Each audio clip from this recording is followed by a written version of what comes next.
How's it going, everybody? It's my next practice episode before I do get my branded podcast going about life, talking about life basically, common sense, what's going on, kind of dealing with mental health, psychology a little bit. How's your spiritual life? How's your personal life, your family life, that kind of thing. We're going to have fun, talk about fun things, not all doom and gloom. But however, we're gonna delve deep into some subjects once in a while, maybe every episode, maybe, depending. But we like to find solutions in life because we know there's problems out there. So again, my podcast is all about basically mental health and lifting people up and trying to get people out of their down depression time or their down anxiety time. Try to lift people up. And you know I'm going to tell you something right now. There's a lot of people that have been going to therapy, you know mental health therapy for a long time. And I asked them, like, what do they talk about? What kind of solutions do the doctors come up with, or the therapist comes up with? And some, I really believe that it's like medicine. I believe to some degree that the medical establishment, yeah, they want to help you out. They want you to, get over your cancer. I get it. They want you to get better. You break a leg, they want you to heal. But there's a part of the whole system. I think it's kind of rigged where, you know, if someone can't get better, maybe they don't. You know, they check them off. Well, let's just give this guy more medicine till he dies, and it's more money for the medical establishment, the doctors, the clinics, or what have you, the hospitals. Special sessions. They get paid. So even with the mental health industry, I'm not knocking it.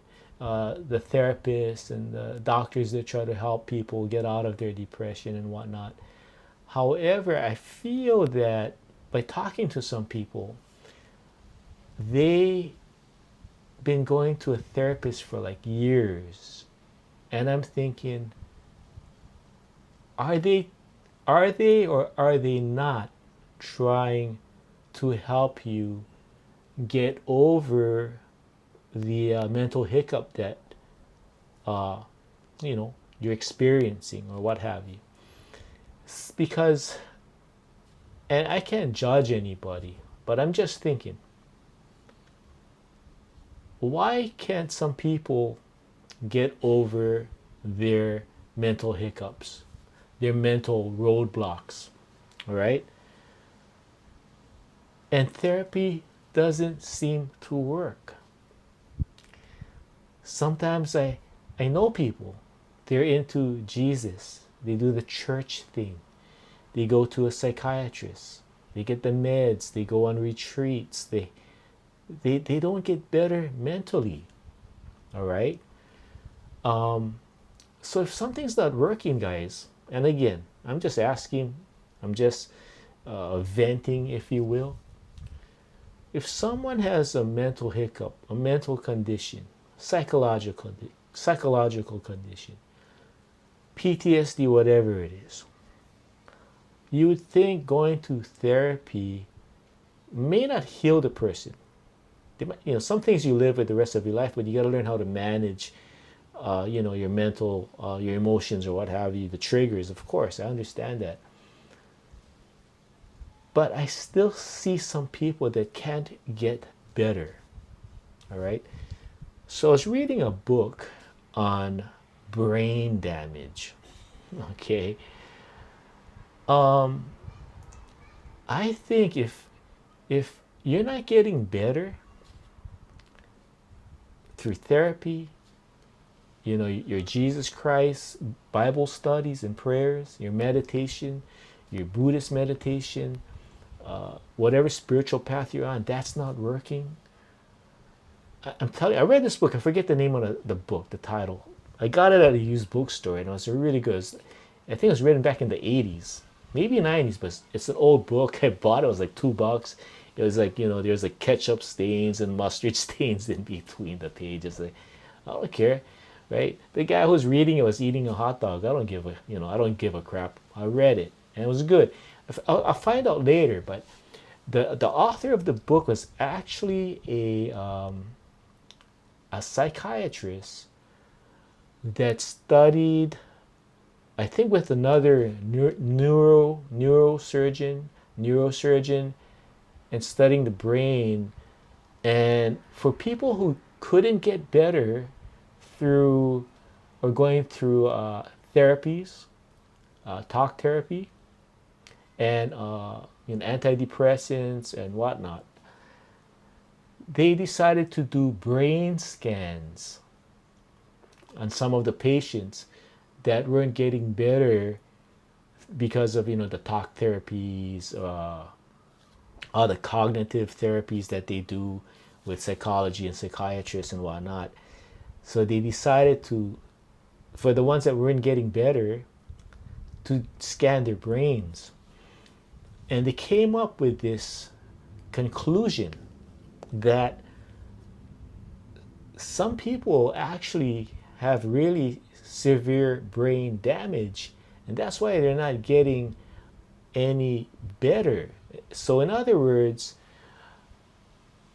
physically the brain has some kind of damage, and of course, if you don't have to be a brain surgeon, but we all know, like, if some of your cells die in your brain, you're not going to be as sharp as you were before, because your brain has a lot of like brain cells, and different parts of your brain control different emotions or functions, right?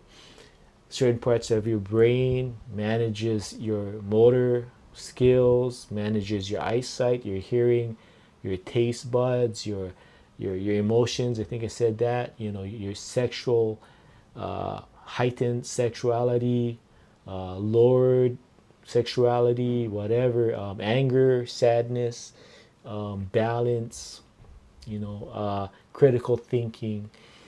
And they came up, I gotta find the book, but they came up with this study, like I said, people that couldn't get better with talk therapy or psychological therapy, they scanned the brains and they found brain damage.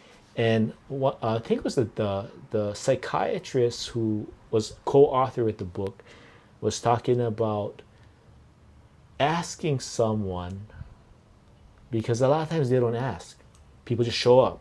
I got PTSD, I can't get over it. I got anxiety, can't get over it. I think, what was the ratio or the percentage?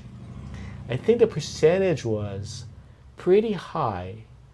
Like, I don't know, it was like 7 out of 10 people that couldn't get better through talk therapy, psychotherapy, what have you, and antidepressants and whatnot. After they scanned the brains, they found out a lot of people had brain damage.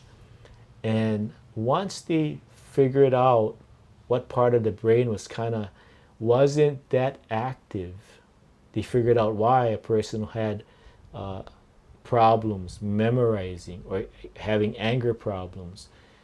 Certain parts of the brain was damaged, and from then on, they could actually prescribe different medications, if you will, maybe the right combination of medication, and continue certain types of talk therapy. You know what I'm saying?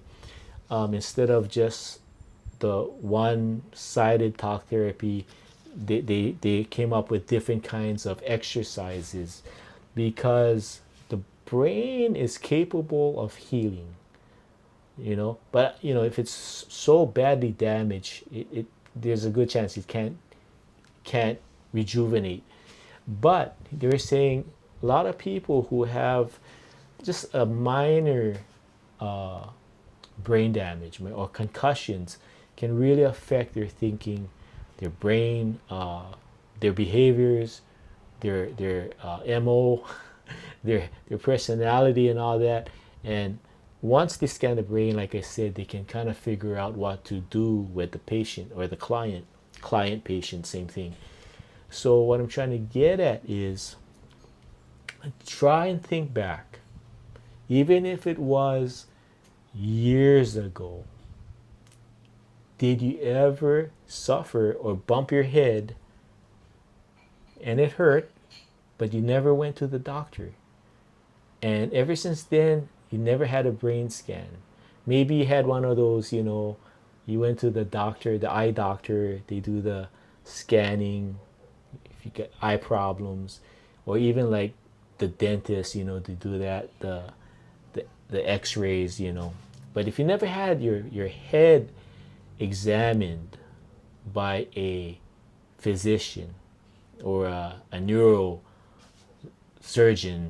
or what have you, people that study the brain, you should explain if you do have some kind of mental hiccup and you're not getting better with the drugs you're taking or the talk therapy, maybe you should talk to your physician and say, I remember when I was in high school, I was drag racing my friend, and I actually crashed my Mustang.